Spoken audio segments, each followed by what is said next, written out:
Hola, ¿qué tal? Bienvenidos a este video donde vamos a hablar de un tema fundamental en el derecho civil, las fuentes de las obligaciones. Este tema es clave porque nos ayuda a entender de dónde nacen las responsabilidades jurídicas que tenemos frente a otras personas, ya sea por un acuerdo, por un hecho o incluso por una situación que no planeamos. Para entrar en contexto, me gustaría empezar con una breve definición de qué es una obligación en el derecho civil. Una obligación es un vínculo jurídico que exige a una persona en su calidad de deudor que cumpla con una prestación a favor de otra en su calidad de acreedor. Esta prestación puede consistir en dar o no hacer o hacer algo. Después de haber definido esto, vamos a comenzar con la fuente más común y más usada en la vida diaria, el contrato.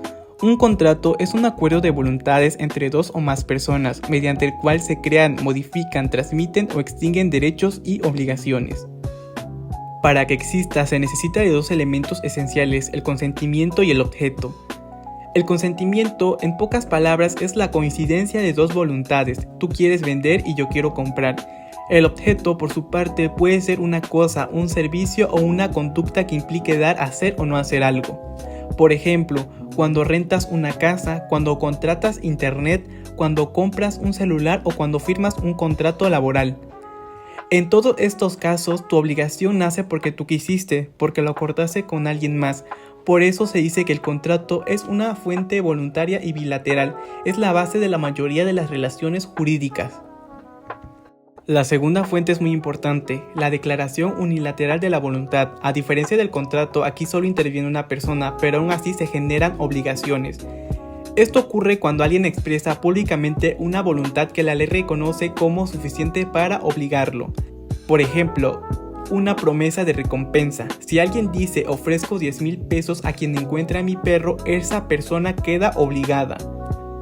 Al igual que en los concursos públicos, una oferta irrevocable cuando alguien promete mantener una oferta por cierto tiempo.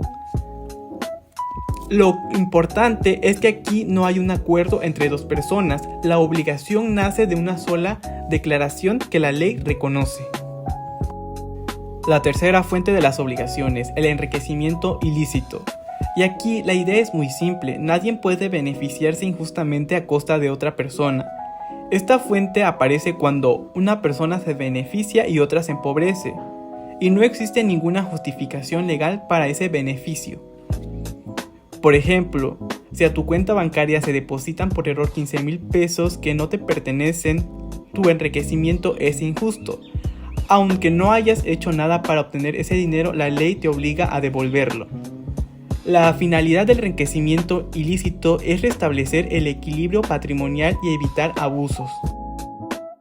La cuarta fuente es la gestión de negocios, y esto ocurre cuando una persona actúa en los asuntos de otra sin tener obligación de hacerlo, pero lo hace para evitarle un daño o para beneficiarlo. Un ejemplo muy común, tu vecino está fuera de la ciudad y una tubería de su casa revienta. Tú llamas al plomero y pagas la reparación para evitar daños mayores. Aquí tú actuaste como gestor. La ley te obliga a actuar con diligencia, pero también obliga al dueño del negocio a reembolsarte los gastos necesarios. Esta fuente se basa en la idea de la solidaridad práctica. Si alguien actuó en tu beneficio y además evitó un perjuicio, debe ser indemnizado. La quinta y última fuente es una de las más importantes en la vida cotidiana, el hecho ilícito, también conocido como responsabilidad civil. Aquí no hay un acuerdo de voluntades ni una promesa, las obligaciones nacen porque alguien causó un daño. Para que exista responsabilidad civil, la ley exige 4 elementos. Una conducta dañosa, ya sea por acción u omisión. Un daño comprobable, que exista culpa o dolo. Y una relación entre la conducta y el daño. Por ejemplo, si manejas distraído y golpeas el coche de alguien, estás obligado a repararlo. Si dañas una propiedad, si causas lesiones o incluso si rompes algo ajeno, el daño genera la obligación. Esta fuente no surge de la voluntad, sino del deber de no causar daño.